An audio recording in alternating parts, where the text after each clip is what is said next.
Welcome everyone to this latest live stream with ex-CIA analyst and all-round, I think, expert and long-time mentor of the Global Gambit, Larry Johnson. Larry, how are you? Yeah, just an old guy with an opinion. Well, okay. Well, I'm just a young guy with lots of opinions. Does that make me worse than I guess? Because I've been No.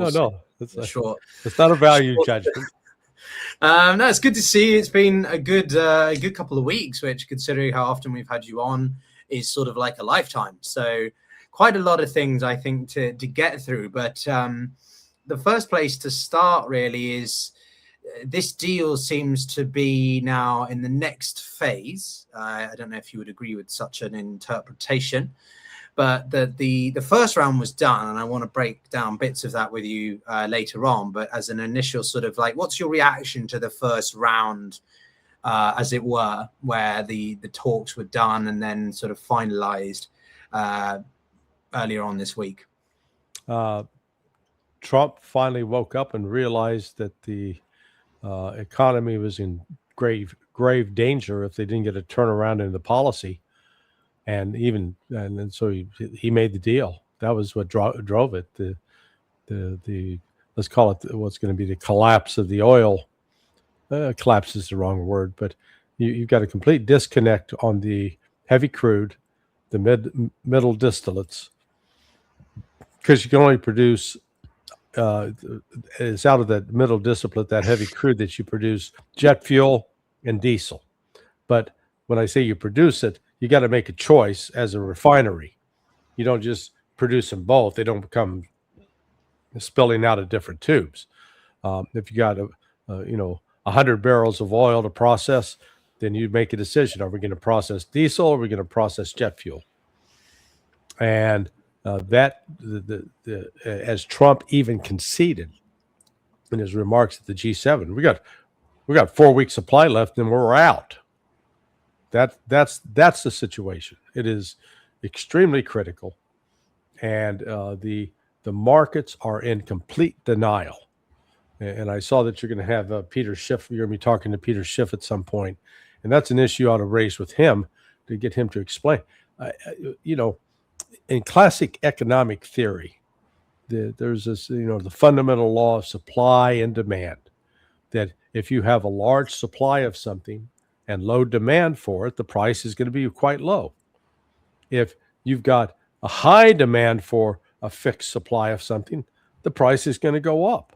So you expect price to sort of reflect what the demand and supply issues. Hell, that system for oil has been broken now for 4 months. I think that you would think, because we've lost 20% of the supply, and yet the prices stayed down. Where you go back to what happened during COVID, you didn't lose any supply, but the friggin' price went way up. So, and like I said, the system is being manipulated.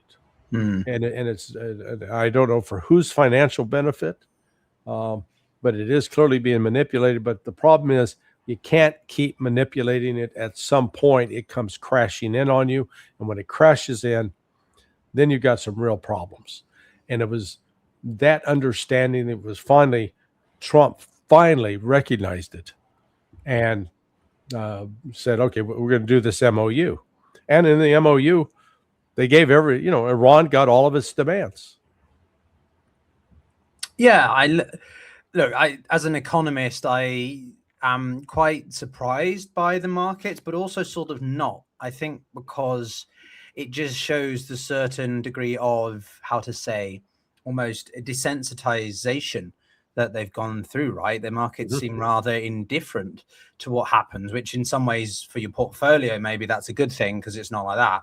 But on the other hand, it's not great because it shows a certain degree of disconnect from reality, and that a war of this scale and magnitude and permanent change is not influencing people's minds enough, right? Right. Just to put this in context, right, we've had the continued claims about the Strait of Hormuz being open, closed, partially opened, ships going through, not going through. But the reality is it's largely just been shut. And only in the past, 2-3 days earlier this week, the United States finally lifted its blockade. Not that that was as effective as I think government claimed it to be, right? So it's been a war of narratives and just propaganda, information warfare, as much more even than the sort of economics of the Strait of Hormuz. Would you agree? Yeah, well, again, a lot of smoke and mirrors and a lot of lies. And a classic one is this, that, Trump yesterday said, oh, man, we had 19 million barrels of oil flowed out. It's great. And, he claimed a number of ships. Now, there's the problem with that is that there's an objective website you can go to called marinetraffic.com, which actually shows real time what ships are where. This is assuming they all have their transponders turned on. But you can count for yourself how many are coming in, how many are going out. And it was not what he said. It was far fewer, number one. But then the ones that are carrying oil, where are they headed? Well, they're all going to Asia, to China. None are coming to the United States. None are coming to Europe. Well, I'm just bringing up the image now for us to sort of see whilst you describe it, right? Yeah. So this is where this has been, well, everyone's claiming it was, I can't remember, Larry, was it you when we were tracking the planes? Or was it someone else? But I think maybe we joined partially for that. But there was a couple of US Air Force refuelers that were on both sides when the US was targeting southern cities, I think, just before the deal was largely finally signed. Yeah. But they had churned their transponders off. There was a lot of transponders and just anything that was able to track them, which were turned off. And the US Navy seems to have not been doing this incredibly cleanly either. At least that's from what I understand. I don't know what your thoughts were on that. Well, and then Iran also has radar. They have other ways to locate ships, even if their transponders are off. And they've been able to confront them and turn them back. So, this the global economic damage from the closure of the Strait of Hormuz is, I don't think I've not seen anybody come out with a good, broad assessment of how bad it is. It's almost let's close our eyes and just hope that it's not as bad as it could be. Because we're not just talking, it's one thing to talk about losing 20% of the global supply of heavy crude. That is critical for the supply of diesel and jet fuel. That's just on one level. But what about the disruption of about 25% of the global supply of liquid natural gas? That's and those gas fields, Ras Laffan in Qatar has been particularly, it's been destroyed essentially. It's going to take a year or more to rebuild, if that. And so people say, well, so we lose the liquid natural gas, but it's not that contained within, if you will, harvest the liquid natural gas contained within. That's where you get helium from. And so you say, well, so what? Does that mean fewer party balloons with people talking in high-pitched voices? No, what it means is fewer computer chips. And because of helium's role in producing computer chips. Well, we're already starting to see that impact with Apple announcing you're basically going to pay about $200 more per iPhone or iPad or iMac, whatever, because of the increase in price of the chips. The sulfur and urea, again, byproducts of the oil coming out of the ground or the liquid natural gas. And again, nobody thought through, or, at least overtly thought it through. Some may have considered it and were briefing it in private, but the effects of this on the global food supply, significant. But we don't necessarily feel that until October or November, and maybe not even until next year, but it will be severe. So it's this cascading of effects that I don't see anybody sitting down and said, okay, let's really sit and look at this objectively, and let's come up with worst case, best case. I haven't seen anyone doing that yet. Maybe someone is doing it. Yeah, I mean, look, I wanted to show everyone else also the Strait of Hormuz monitor, which is quite a good website I used intermittently for looking at just the tanker spot rate or the shipping transiting it now. So in the last 24 hours, you've had a quarter of what it should be. What's the normal daily or sort of 24-hour average? About 120, 130? Yeah, around 120, 130. Yeah, so we've had a quarter of that, which is what? 40, 20, 35, 30, something like that, right? So a fraction of what it should be. And most of those, as we had Malcolm Nance on the show again yesterday, and he was saying that most of those are going through the Iranian side. The Omani set up this their own side, I think yesterday, their own safe passage section. But that's only one smaller, slimmer part of the well, that's being shut down now by Iran. Iran told him, so, hey, wait, what the hell? No, you're not doing that. And really, why would they do that? Well, because the Omanis they had an agreement with Iran. Apparently, some Omani official decided he'd break it, and the ship Iran just hit a ship an hour and a half ago that was on the Omani waters, so it suffered damage to the bridge. Okay, interesting. I haven't seen that myself, but from my understanding, the Iranians and Omanis have been pretty constructive. They've been having talks a lot about working together, keeping the strait open or on a sort of footing that works for them each, like respecting each other's borders and areas of operation, so to speak. So you're saying that the Iranians have sort of put even more restrictions on that? Yeah, well, they're basically saying anybody that wants to transit through the Strait of Hormuz, you're going to use the Iranian route, and you're going to coordinate with us. You don't have to pay a fee right now, but that you have to coordinate with us. And anyone doesn't do that, we're going to stop you. And apparently, this one ship said, "Oh, screw you! You can't tell us what to do." And Iran said, "Oh, yes, we can." Boom, hit them. So, Iran is asserting it's they may be in partnership with Oman on this, but they're still the top dog. Yeah, I did see one warning that the IRGC had given about 45 minutes ago. They'd warned commercial vessels to only use the approved route. So you're saying that that's their approved route then? Yes. Okay, interesting.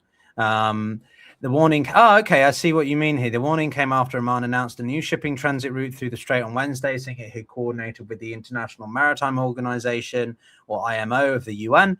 The dispute remains one of the unresolved issues after the MOU was signed last week. It largely halted hostilities for armaments. Okay, blah, blah, blah. Interesting. Okay, so the Iranians really are being quite unilaterally tough on the strait. Yeah. Which isn't that a little bit risky for them to do, considering that the Omanis have been pretty congenial up until now? And they're making sure that everybody understands that they haven't rolled over, they're not surrendering, and they're still on the lead on this. In fact, their attitude: look, this wouldn't be happening were it not for us. So Oman's going to benefit, but Oman's not going to call the shots. I think that's the message they're sending.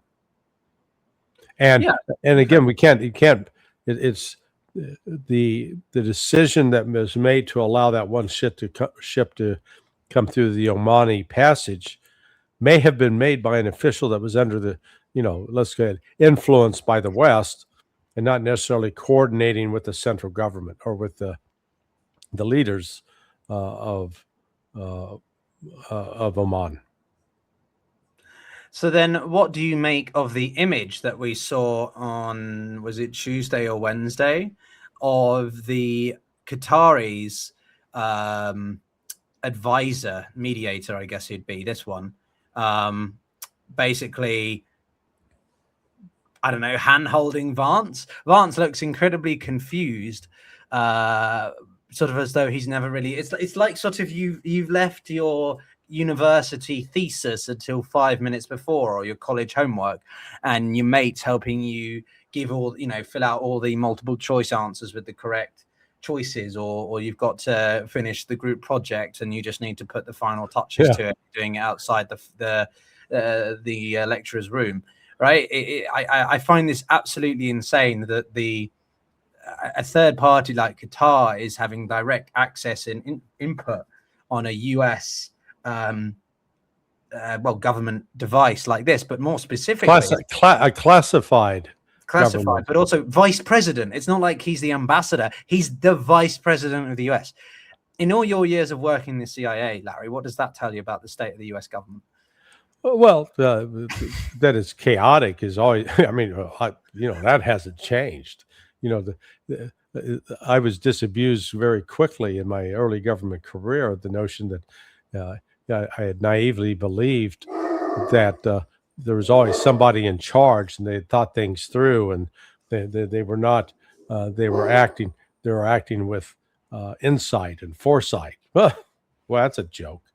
The other thing with this picture that you're showing, a few hours earlier, when J.D. Vance was standing to the right of Pakistani foreign Prime Minister Sharif, and the Qatari foreign minister comes up and warmly embraces Sharif, and you see J.D. Vance try to move like, hey, let's shake hands, and this guy, I forget his name, he ignores Vance, goes over and hugs it out with General Munir, sort of the de facto leader of Pakistan, and then turns around and doesn't even glance at J.D. Vance. Now, later he was confronted about that, and he said, "Oh, no, that's not what it appeared. No, hey, well, pictures are pictures. We saw what we saw.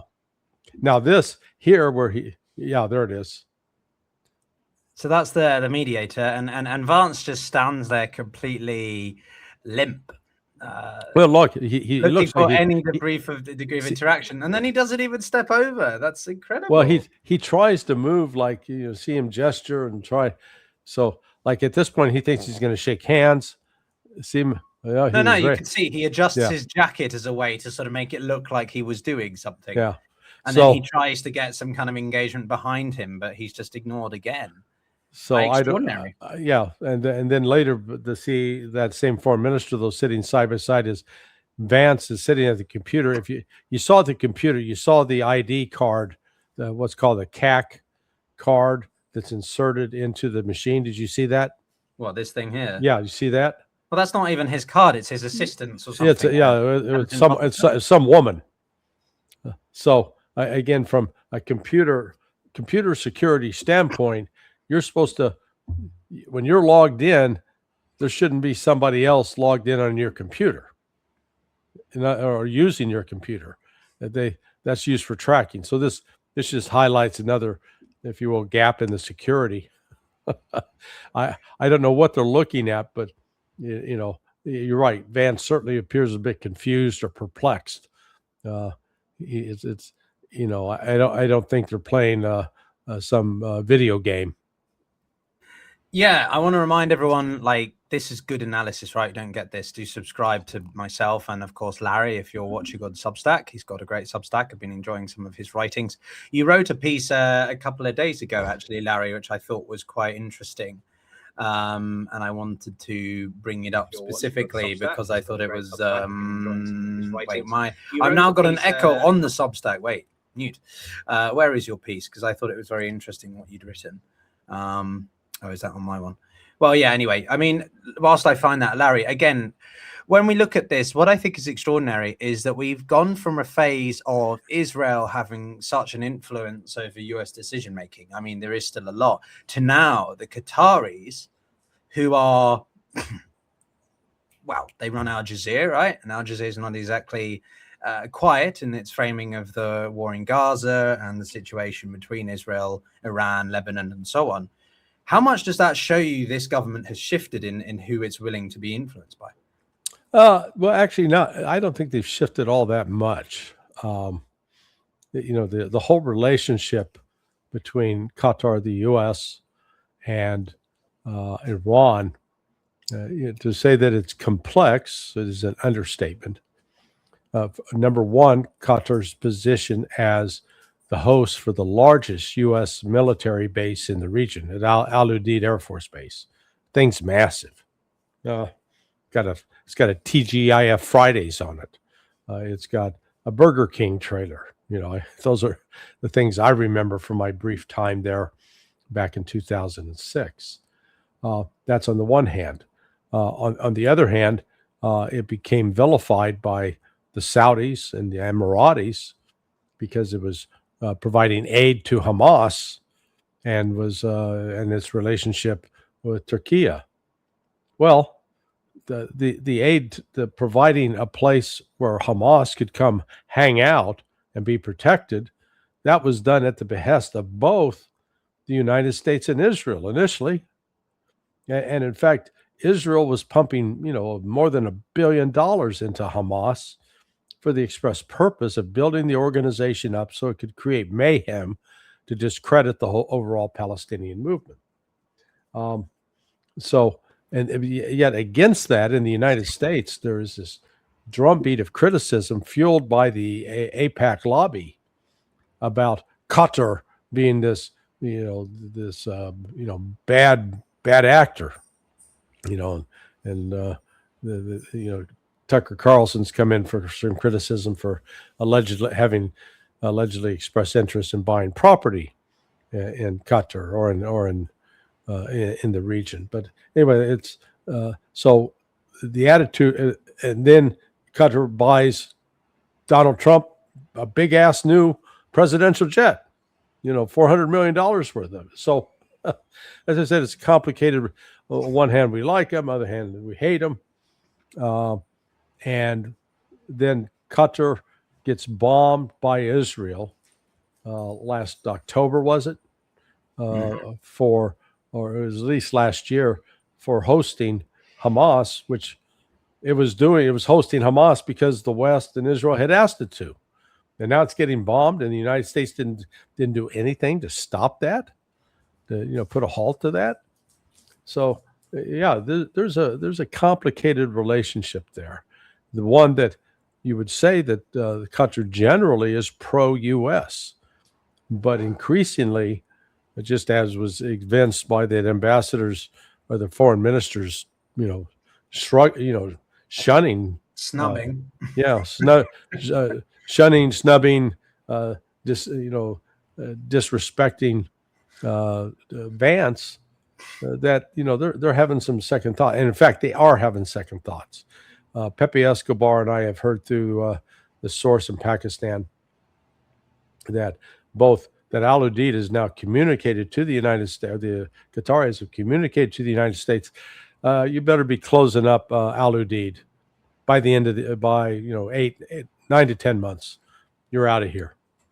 So if they follow through on that's going to be huge. Well, that changes the entire security architecture of not just the Gulf, but the whole Middle East, and yes, would make Iran far more strategically confident than it is already. Yeah.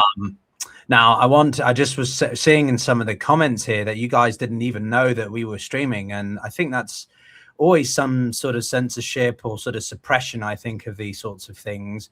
You said the alike off air together, Larry. So if that was the case, then guys, do like the video. It helps people to see what we're talking about with Larry, and I think there's some good stuff here. But one article that I thought was quite interesting I read in Reuters was about the disproportionate impact this has had, not on just Israel, Larry, but on Netanyahu, right? So for much of the past 40 years, Bibi has been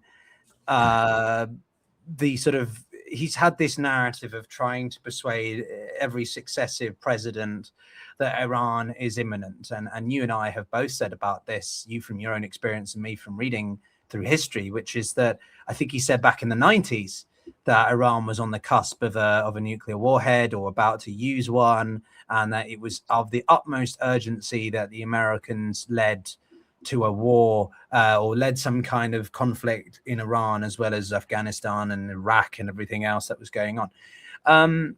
But now he seems to be being squeezed by the US. Trump seems less and less he has time for him. He seems disillusioned with him. But on the other hand, his Israeli base are getting fed up with him because they think that he needs to do more in Lebanon to counter Hezbollah and the perceived existential threat. So what's your perspective on that? How bad is it for Netanyahu right now? Well, it's bad, but what difference does it make? I mean, is it going to change Israel's policy towards the Palestinians, towards Iran? No. If he goes, we saw Naftali Bennett the other day talking about what a big badass he's going to be towards Iran. By God, I'm going to be your worst nightmare, he said. So, the soap opera drama that surrounds Bibi Netanyahu is great grist for the media. It's like sex, drugs, and rock and roll, man. You got something to appeal to the prurient interest of the public. But in terms of policy, it'd be one thing if it was Netanyahu driving, hey, we're going to go in and we're going to invade and occupy southern Lebanon. We're going to take control of it up to the Litani River. That's my thing. That's Bibi. Get rid of Bibi, that goes away? No, not at all. That doesn't go away. We're going to have a confrontation with Iran. Get rid of Bibi, does that go away? No. How about the Palestinians? How the people in Gaza and the West Bank get treated? Is it Bibi Netanyahu's policies? No. People don't, I guess they just don't like him because he's an asshole. Okay. It's personal with that, but it has nothing to do with policy. So that's why I say if anything, I think there's a potential irony here that if and when Bibi goes, it will make relations with the United States worse, not better, because Bibi, having been grown up in the United States and gone to school in the United States, he understands Americans and understands sort of what bells to ring and what buttons to push. Whereas someone like a Naftali Bennett, I don't think he does. And he'll turn out to be actually more ham-handed and clumsy in dealing with the Americans. So the getting rid of Bibi could actually help worsen relations between the United States and Israel potentially. Really? Wow. Okay. I mean, look, I think that this is a permanent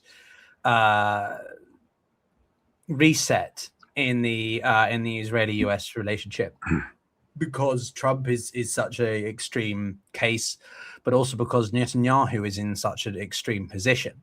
The indictments that face him are not pretty. But as you say, I was quite shocked to hear those comments come out of Naftali Bennett's mouth. I thought he was considered a moderate, softer, much more in Gaza, much more palpable, at least as an individual, compared to Netanyahu or his other deplorables like Smotrich and Ben-Gvir. But wow, it seems like Israel is so hell-bent on either jeopardizing the deal or just following through on their own military operations in Lebanon. To hell with everything else. But what does that mean, therefore, if the US does cut, say, this $4 billion that it sends to Israel? Does that fundamentally change the balance of power in the Middle East? Oh, absolutely. And this is, Alistair Crook has a great article up. His wife Asley does a great job of going through the Hebrew language press, because a lot of things are written and said in Hebrew that are not translated or written in English. And so you get actually sort of it reminds me of one time when I was in Honduras. I walked in on a group of Hondurans, and as soon as I walked in, they all went silent. So I knew they'd been talking about me. And so I had to pull out and say, okay, what were you talking about? Well, Israel does that. They sort of talk amongst themselves, and then all of a sudden we come in, and when they realize, oh, they're actually listening to us, they go quiet. But but the tone is completely different. With and they recognize they're in trouble with the United States. That if the U.S. support goes away, they don't have a good alternative, and we're already seeing the signs. That the relationship is starting to change. The fact that 3 members of Congress running for the re-election, they got dumped, and they were all AIPAC candidates. They were all people who were strongly supportive of AIPAC and Israel, and they were replaced by democratic socialists who are opposed to Israel. Now that was, I admit that's New York City, but still, New York City is the largest population of Jews in the Western Hemisphere. It exceeds that of Buenos Aires. So they have almost as many, the number of Jews living in New York City represent a significant portion of the population of Israel by, I think maybe would be equivalent to 20% of the population of Israel. So it's not inconsequential. And this was in a blue district that was actually had a heavy percentage of Jews. So this is where we're seeing the separation between the Zionists and the Jews. So it is not fair to ascribe to all Jews the attitudes of the Ben Gavirs, the Smotriches, these Zionist settlers who are just crazy.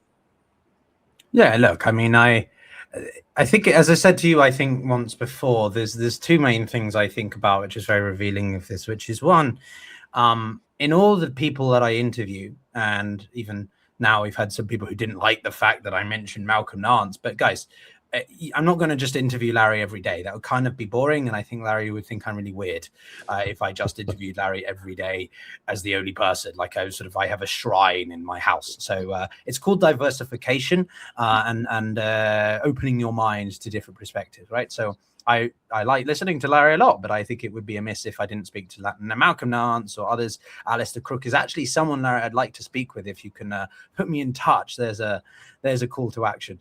I think it'd be very interesting and also because we're both British, so therefore that would just be a wonderful conversation. Yeah. No, I'm joking, but no. The first thing is that the people who are very pro the Israeli cause are notoriously difficult to get on the show. They seem to be rather reluctant. I'm not speaking about any one particular person, but those who are particularly leaning to the Israeli side don't want to go on places where they're going to be questioned or challenged. And you and I have had disagreements, which I think is healthy and perfectly normal. But they don't seem to like it, and intellectually dishonest, as you say. You keep coming back to, right? Who called you that? Not me. Yeah, that was Matt Tardio, who just has the best surname that sounds like retard, but anyway. And then so that's the first point. But the second point is that everybody, your dog certainly seems to agree. Somebody was coming to the door, so everybody seems to have a growing, even Israelis themselves, a growing distancing.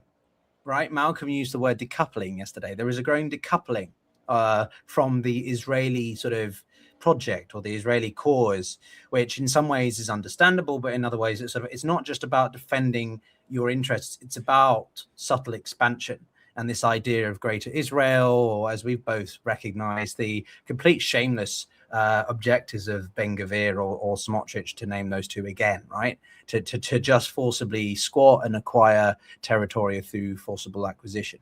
So how far can Israel go with this before they are completely hung out to dry? Because I think it just doesn't make sense to me why, despite even Trump saying, like, this is a bad idea, we don't agree with what's happening right now, we need Israel to stop, they're doubling down. They're doubling down and only making it worse. And I'm just curious how you think far this can go. No, I think they've reached the end of the line. Their high water mark was taking out Thomas Massey. Okay. So they got rid of one Republican who was seen as not subservient to AIPAC. Well, they devoted all the resources there. Meanwhile, they lost three seats, three reliable votes So, the math just is, number one, isn't working for them on that. From just from a factual basis, Israel likes to make this argument. Oh, they're all trying to kill us. We suffer so much. Okay. How many civilians has Hezbollah killed in the last 2 months in Israel? I don't know the number, but I know it's fewer than 20. Because the reason I say that is if it was more than that, we'd know the names. It'd be plastered over the newspapers. How many Lebanese civilians have the Israelis killed? Over 4,000. The numbers tell the story. It is even during the 42-day war that started February 28th, ended April 5th or April 15th, take your pick, between Iran and Israel. Israel killed over 3,000 civilians, and Iran, we didn't get good numbers, but it wasn't many in Israel. So I just on the death toll standpoint, let's just use that as a metric. Israel constantly lies about, quote, the threat it faces. Oh, it's a new Holocaust. Well, you guys don't understand even the definition of Holocaust. But the reality is the Israelis are the one inflicting the Holocaust on the Palestinians, not the other way around, and on the Lebanese too. Yeah, I wanted to get into the Lebanese side a little bit because when we think about this, the Israeli argument and perspective is that they are being struck by Hezbollah, and the only way, therefore, to stop this is to retaliate. Sure. But I would say, don't you think Hezbollah? Well, could we be good enough in trusting that Hezbollah would cease and desist if Israel pulled back to their recognized borders with Lebanon? Because I think a lot of Israelis would say that they can't trust it, and there's been a lot of displacement of northern settlements in Israel. Yeah, well, go back and look. Even when Hezbollah is attacking, what is it attacking? Is it attacking community centers, synagogues, hospitals, schools? No. It's attacking Israeli military sites inside Israel. Now, would they hold back? Well, they've already held back. There's a ceasefire right now. Hezbollah has not violated that ceasefire by firing into Israel. The potential violations that have taken place are inside Lebanon. Mm-hmm. And, Israel's been occupying parts of southern Lebanon off and on for, 44 years. So, going back to 1982, when they invaded and, the first time, in a big way. To my knowledge, they've always retained some control of a strip, let's call it a buffer zone in southern Lebanon, that is they've never completely retreated from. What is interesting, the most interesting development this past week has been the Lebanese government demand that Israel get the hell out of Lebanon now. Israel tried to, they approached the government of Aoun, asking that, basically you try to get the Lebanese government to go after Hezbollah, to get Hezbollah out of, force them out of Lebanon, disarm them. And instead, the Lebanese government just said, essentially, no, you get the hell out of Lebanon. So, interesting dynamic there. I just think the Israelis are losing a lot of leverage. And this brings me to the Abraham Accords, because as we both know, that was seen by many as the crowning achievement, the foreign policy achievement of Donald Trump's first term, right? Whether you agree with it or not, but the point was that it was an attempt to normalize relations and pacify the differences between the Gulf states or those that didn't recognize Israel and the Israelis as everyone else, right? But in the past couple of years, with the October 7th and then subsequent Israeli conflict and just generally their overextension, their overreach, seems to be completely undoing everything that was achieved in that first term, right? Mm-hmm. The Gulf states, especially Saudi Arabia, from the context that I have there, has said that they're just being completely like, they don't think it's a good idea to normalize relations with Israel, at least officially. Mhm. because they are the ones that are being seen as the destabilizer, as the disruptor. They're so gung-ho with their military operations that it's actually counterproductive for the Saudis, and that's why they signed that strategic partnership with the Pakistanis back in November. What do you think? Well, remember what the Saudis said recently. They're not even going to entertain Abraham Accords until the Israelis get out of Gaza, stop the confiscation of territory in the West Bank, and establish a state for the Palestinians. And so the Abraham Accords, that's dead. And not coming back in its current form. There may be some modification down the line, but what's really taking place is if you recall, about 2 months ago, I think this is when we first started talking. Yes. That when Foreign Minister Arachi went to Moscow and met with Vladimir Putin, and coming out of that meeting, Putin talked about creating a new security architecture in the Persian Gulf. A week later, Arachi's in Beijing, meeting with the foreign minister, Wang Yi. Wang Yi says the exact same thing. Well, what we've seen now over the course of the last 5 weeks is the lead on that effort has been taken by Pakistan, and the government of Pakistan is playing the instrumental, consequential role in bringing about the negotiations over the MOU, but also in restructuring the security architecture of the Persian Gulf. So on last Sunday, while they're, Munir and Sharif are mediating the meeting between the United States and Iran and Switzerland, Pakistan's foreign minister has assembled the foreign ministers of Egypt, Turkey, and Saudi Arabia in Cairo for discussions about this security architecture, how these nations are going to come together to cooperate with Iran in a security arrangement that will preclude U.S. involvement.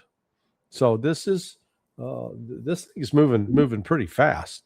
There's supposed to be an additional meeting where essentially what Pakistan's bringing to the table is promising these countries a nuclear umbrella, that in their alliance with Pakistan, you'll have something to the effect that if you're attacked, then we'll be there. We'll treat it as if we've been attacked. So I think that's pretty significant.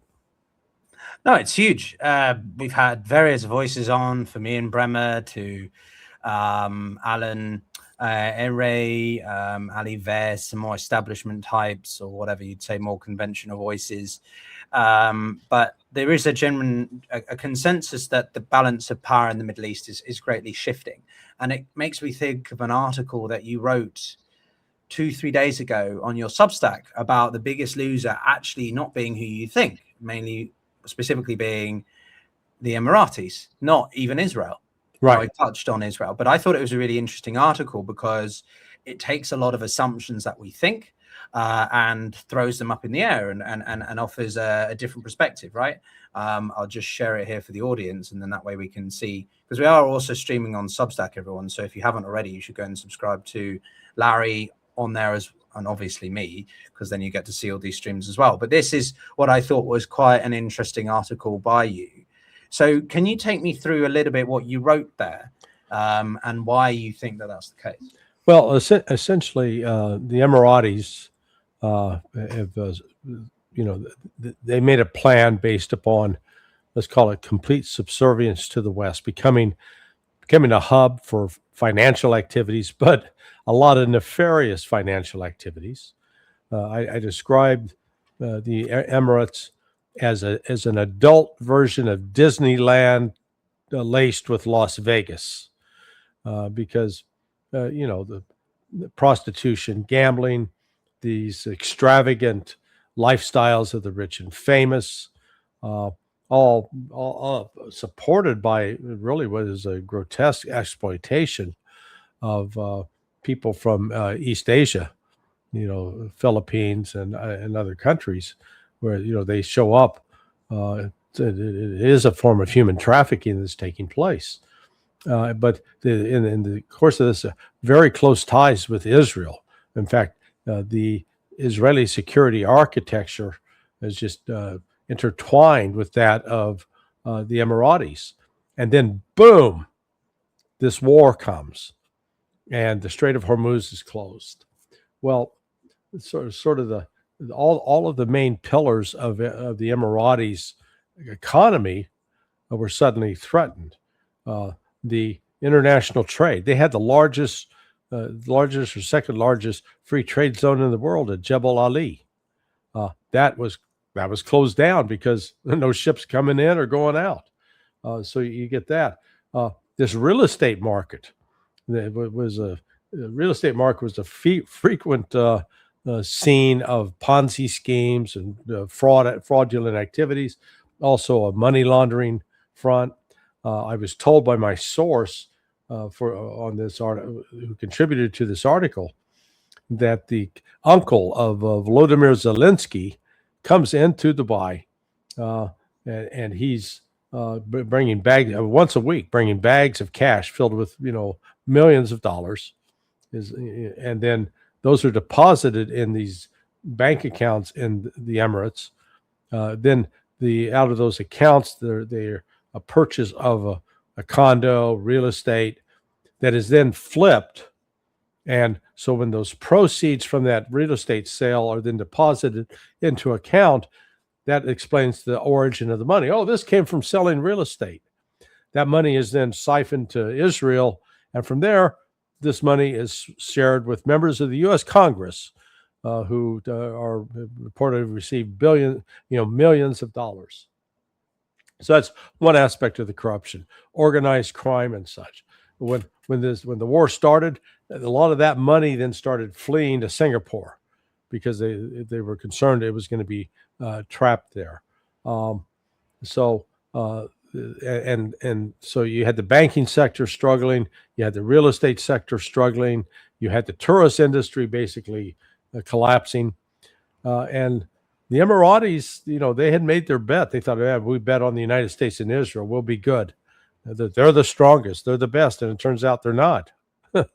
It exposed what this war exposed was tremendous, the weaknesses and limitations of both U.S. and Israeli military capabilities. So if I understand correctly, you're saying that there is a literal money trail that goes via the Emiratis from somewhere like Ukraine through to the U.S. Congress. Do I have that right? You do. And that's something you've been told by people on the inside who've been part of that, or that's just you have receipts that can demonstrate that? It's a big allegation. I don't have the physical receipts to show. I do have confidence in the people who are in a position to know what they're talking about. I don't want to call him my former business partner because we're still. But we're not. We're both. He's in his 60s now too. I'm in my 70s, so we're not actively consulting. But he's filed with the U.S. Department of Defense, or now Department of War, with the Inspector General, the receipts, the documents, the wire transfers, the depositions of how this money flow. It's been flowing out of Ukraine. U.S. aid goes to Ukraine. The money's taken. Some of it has flown. A lot of it's gone through Lithuania, Latvia, but some of it also has been going through, a significant portion has been going through the United Arab Emirates, and then it's funneling its way back to members of the Senate, members of the House. The most vocal people advocating for U.S. involvement in Ukraine are the ones that have received millions of dollars. But U.S. aid was disbanded last year. So how have they found new means by which to get through that? No, this has nothing to do with U.S. aid. This has to do with DOD or DOW, Department of War. So the DOD is what? Sending contracts? And I'm just quite interested. Not just sending money. There are funds that are allocated, and some of it goes through State Department, through the foreign military cells. But both the financial aid that's been provided to Ukraine as well as military assistance, a lot of it's being siphoned off and making its way into offshore bank accounts. and some of that has been paid into members of Congress. But hey, just FYI, I'm gonna have to bail in about 3 minutes. I've got another gig to do at 2 o'clock my time. Yes, I know. You have an hourly rendezvous every hour of every day at some point. Seemingly, I don't mean to be, No, I'm a self-important asshole. No, I'm not. No, we've got plenty of those in Congress. We needn't. You needn't worry about that. We don't think of you like that. No, okay. So I guess my last question, really, Larry, is simply, where do we go from here? The talks on the nuclear aspect of this are literally going nowhere. Rubio has claimed that they're going to have a second round, and there's going to be inspections.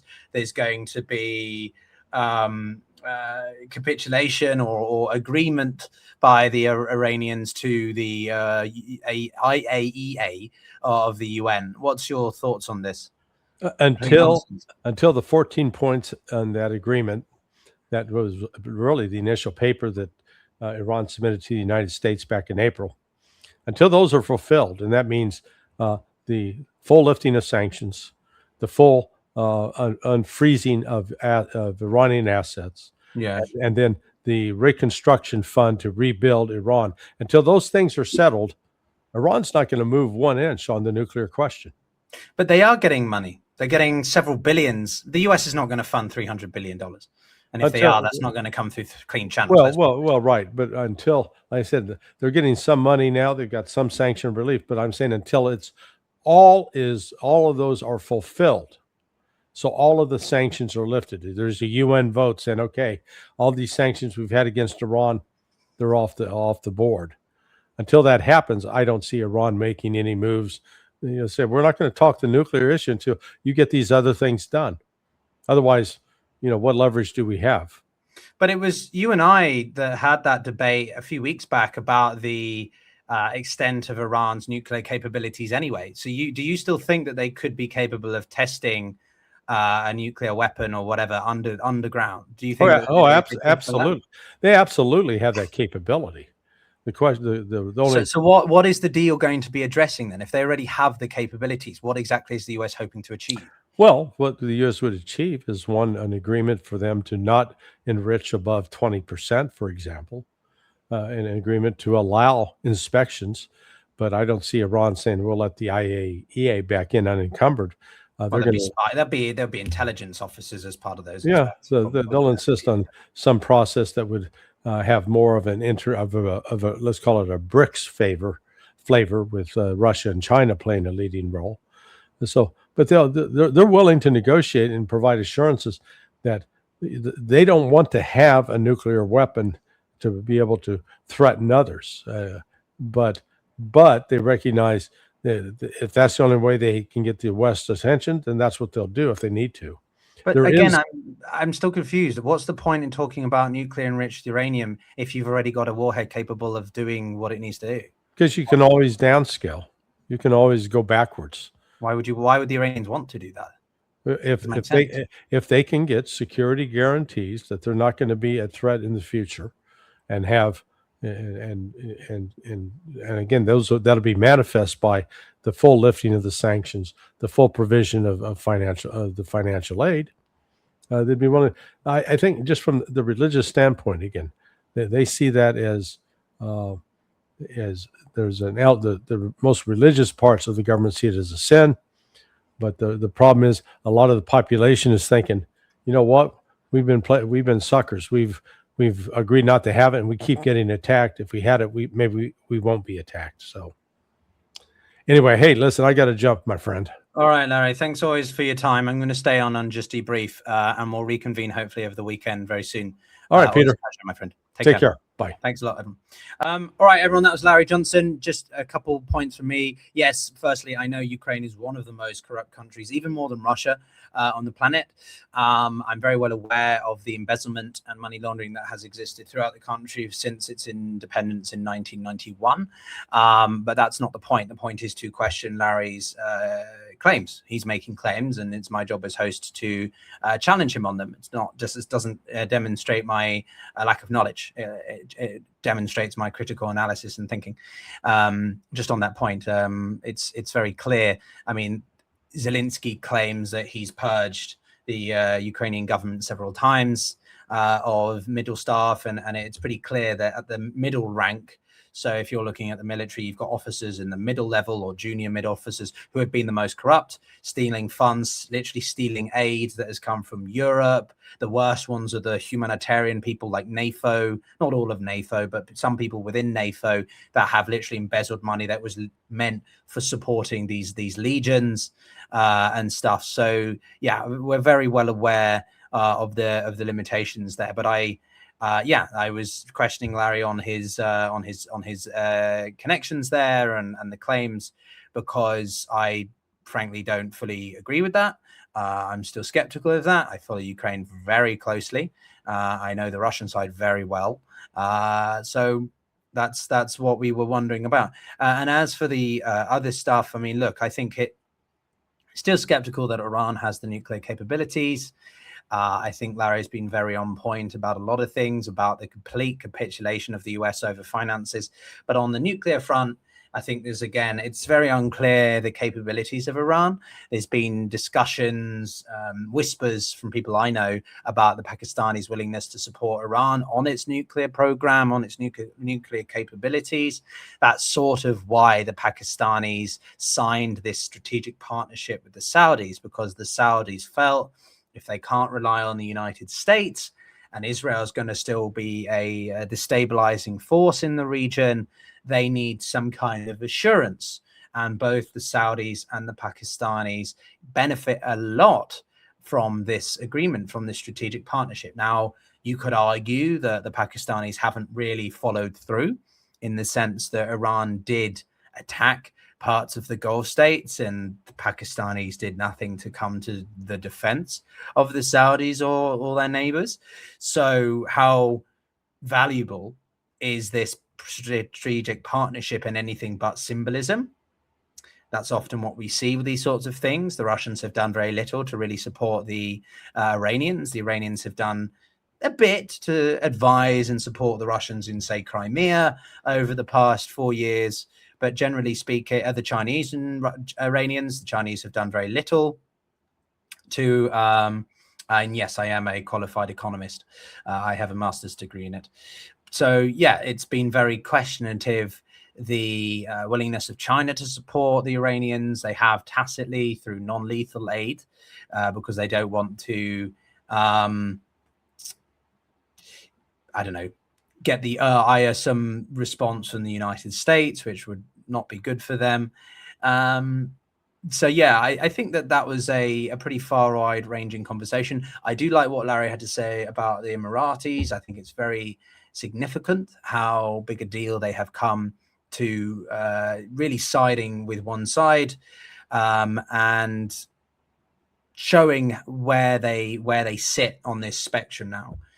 They've chosen not to try to balance like the Omanis or something, but really put all their eggs in one basket with the Israelis, the US, and by extension the Indians, part of this I2U2 organization that I've mentioned in the past, this sort of minilateral group which is about Middle Eastern security, although it's proven to be absolutely irrelevant in this war.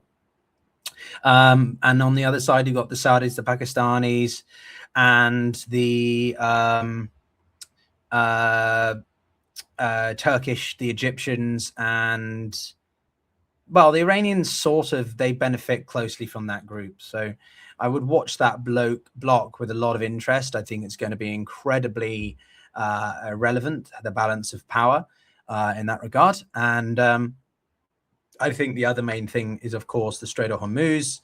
The IMF has said that energy prices will be easing further. So energy and commodity prices have fallen significantly since the halt in hostilities.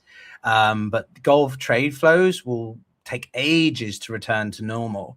The spokesman of the IMF said that the fund would decide in its July 8th World Economic Outlook update whether to keep 3 growth scenarios it issued in April or whether or not it's time to sort of revise down because the impact has been even heavier than people thought.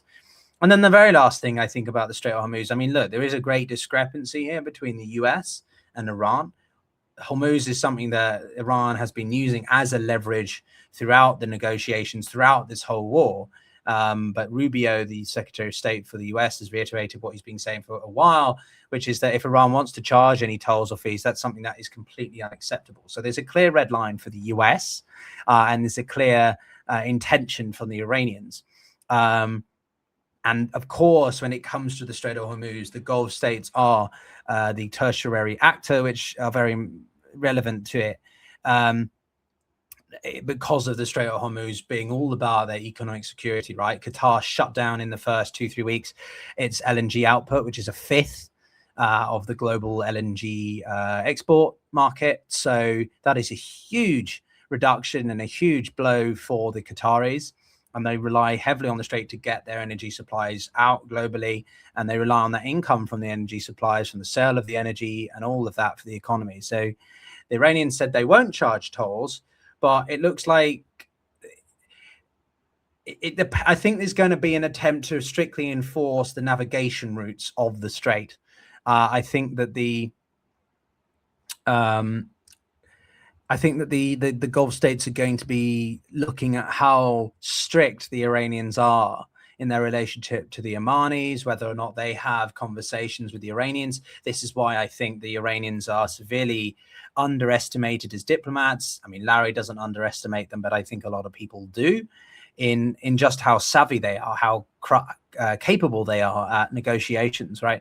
In the time that the Americans were taking a flamethrower to everything, the Iranians have been discussing with a lot of their neighbors. And this is what goes back to Larry's piece that he wrote on Substack, but something else I've been thinking about for a while, which is that the Saudis and the Gulf states more broadly, maybe the Emiratis not so much, are going to be hedging, right? They want to perhaps eventually improve relations with the Israelis, but they also are going to want to improve their relationship with the Iranians. So a sort of cautious coexistence with the Iranians whilst still trying to sort of gradually normalize relations with the Israelis as well, or recognize them as a sovereign state. All of this is relevant because it shows you the loss of leverage the Israelis have, the loss of leverage that Netanyahu has, the past 40 years of him trying to make Iran the common enemy of not just the United States, but the whole Middle East. It's completely going backwards. And if anything, Iran is gaining significant leverage from this, and not really by doing anything. They're not doing anything at all in terms of it's like China and the impact with the United States war. China hasn't had to do anything other than just sit back and allow the Americans or Trump's administration to completely unravel American reputation, American respect, and American supremacy or hegemony, especially in the Middle East. The Chinese might not have the military reach that the Americans do still yet.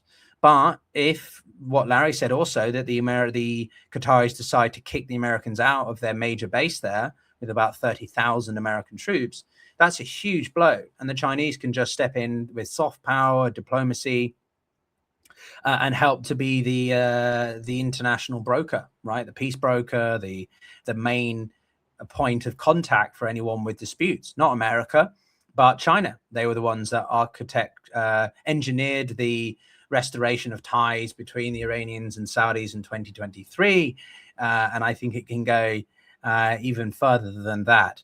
So yeah, lots going on right now in the background. It doesn't have the same sort of urgency or intensity of the discussions over war and whether there's another explosion, unless of course you're in Lebanon, which is still on the receiving end of the continuous war operations by the Israelis, which I think is terrible and doesn't. The Israelis seem to have an intent on trying to jeopardize and sabotage every peace effort to continue to want to be in wartime instead of the collective desire to be in peacetime. But yeah, everyone, if you enjoyed the stream, then of course do like it. We get Larry on at least once or twice a week. So do subscribe if you want to see him. And as I say, if you're actually comfortable seeing him being challenged, not just being agreed with, then that's important. And if you like independent analysis, critical analysis, I'm both Russian and English. So whilst I sound very Western and I'm skeptical of Ukrainian points, I'm also very akin to the Russian perspective, non-Western perspectives. We speak to a lot of non-Western perspectives here, and also the voices of like Alistair Crook. We've got Jeffrey Sachs hopefully coming on. We've had John Mearsheimer on before. So yeah, if you enjoy that sort of thing, then subscribe and help to be part of a community that is genuinely balanced, not just that claims to be, and also help to ensure that we're not suppressed by algorithms or sort of censorship type narrative controls because of the points being sensitive or whatever. You know, I've genuinely seen some of the topics I do limited in reach because we touch on a topic which from a perspective is unpopular, and therefore the algorithm doesn't like it, or those in the power be try to sort of limit it. That's why I do more on Substack, because there is no limitations, whilst YouTube does have more. So if you want to, go and subscribe on the Substack as well. We do more on there with Larry as well, and you can see his writings. If you haven't subscribed to him, he puts something out every other day, as do I. But yeah, I think so. And could I explore the Londongrad phenomenon? Yes. Coming to you from London, there's a lot of Russians in London. There's a lot of Russians everywhere. And that's why the idea of trying to put some visa ban on Russians is completely absurd, because it's not going to work. They will find other ways around it. And ultimately, I think punishing or sort of profiling an entire nation is not a good idea. This isn't a defense of the war in Ukraine or Putin, but I think it's extremely bad to essentially segregate or demonize a proportion of the population completely. A lot of them don't want to speak up against Putin, but I think that's because part of them don't fully understand. They've been manipulated for so many decades, but also because they are genuinely scared, and also because by protesting, yes, you show your support, but then you lose your house, you lose your income, you lose your job, you lose everything. So are the risks worth are the rewards worth the risk? Which I think a lot of Russians are pragmatic people, and it's not worth it. So some of the channels on this site which are so pro Ukraine, yeah, I understand. I'm pro independence and against the war, but I also think it's unrealistic to assume that Russia everything bad and Ukraine everything good. It's not that simple, which is why I try to balance the content that I cover and the narratives or perspectives that I host, which doesn't make me popular. Right? It's a bit like sort of you try to engage everyone and you end up pissing off everyone.